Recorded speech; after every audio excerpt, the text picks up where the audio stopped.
नमस्कार, मी Rajratna Jondhe. Top news मराठीमध्ये आपलं स्वागत.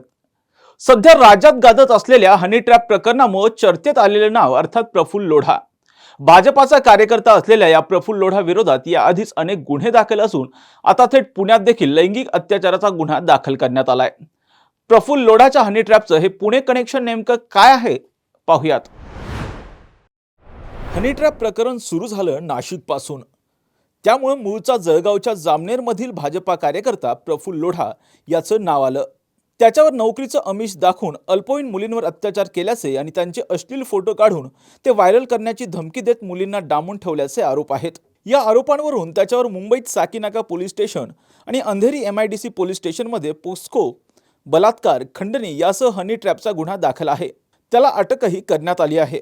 मात्र नाशिक पासून जळगाव, जळगाव पासून आता मुंबई आणि त्यानंतर थेट पुण्यापर्यंत हे हनी ट्रॅप प्रकरण येऊन पोहोचलंय. पुण्यातील 35 वर्षीय महिलेला आणि तिच्या नवऱ्याला नोकरी लावण्याचं आमिष दाखवलं.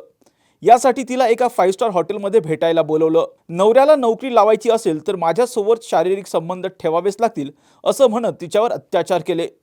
महिलेनं नकार देण्याचा प्रयत्न केला, मात्र त्यावेळी तिची नोकरी घालवण्याची धमकी देण्यात आली. या सगळ्या प्रकरणानंतर आता या महिलेनं पुण्यातील बावधन पोलीस ठाण्यात तक्रार दाखल केली.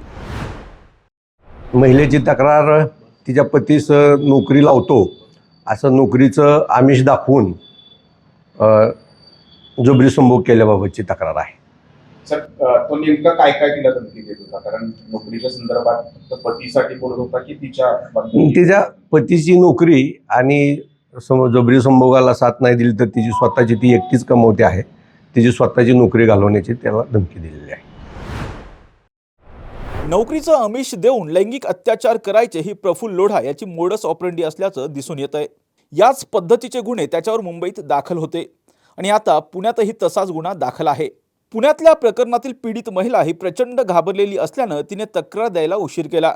मात्र आता जेव्हा महिलेने हिंमत दाखवत तक्रार दाखल केली त्यानंतर पोलीस या प्रकरणाचा कसून तपास करत आहेत. सध्या मुंबई पोलिसांच्या अटकेत असलेल्या लोढांचं ट्रान्सफर वॉरंट काढून लवकरात लवकर बावधन पोलीस त्याला ताब्यात घेणार आहेत. बावधन पोलीस स्टेशन हद्दीत 17 जुलै रोजी प्रफुल्ल लोढा यांच्या विरोधात बलात्काराचा गुन्हा दाखल झालेला आहे. सदर गुन्ह्यात तपास चालू आहे.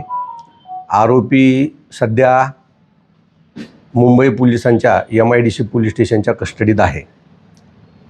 आरोपीचं ट्रान्सफर वॉरंट घेऊन आपल्याकडील गुन्ह्यात ट्रान्सफर करून आणण्याची प्रोसेस चालू आहे.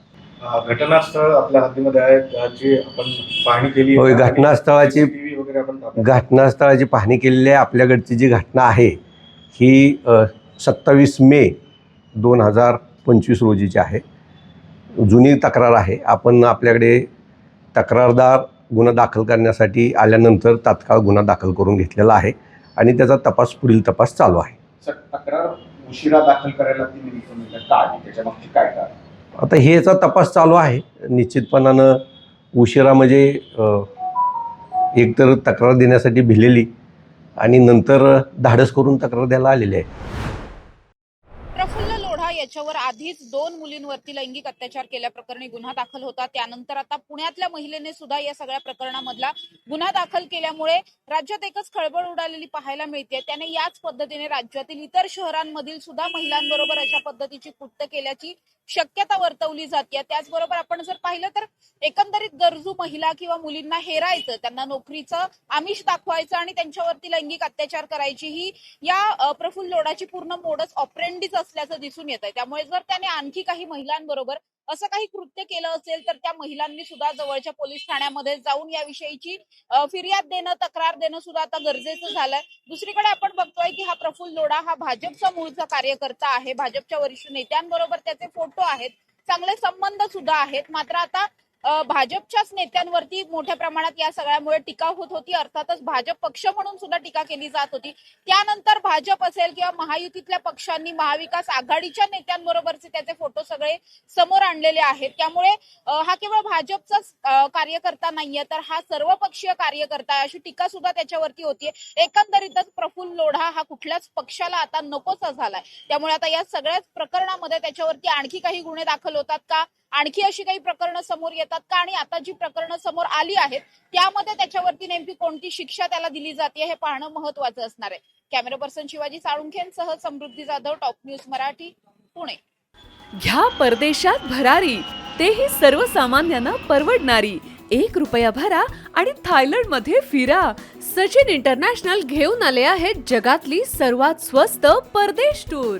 पूर्ण 5 दिवसांचं पॅकेज आता फक्त 32,999 रुपयांमध्ये. पॅकेजमध्ये विमान प्रवास, हॉटेल, ब्रेकफास्ट, ट्रान्सपोर्ट आणि प्रेक्षणीय स्थळे. सचिन इंटरनॅशनल 18 वर्षांपासून पर्यटन क्षेत्रातील एक विश्वसनीय नाव. सचिन इंटरनॅशनल सोबत मनसोक्त फिरा. संपर्क 7767989898.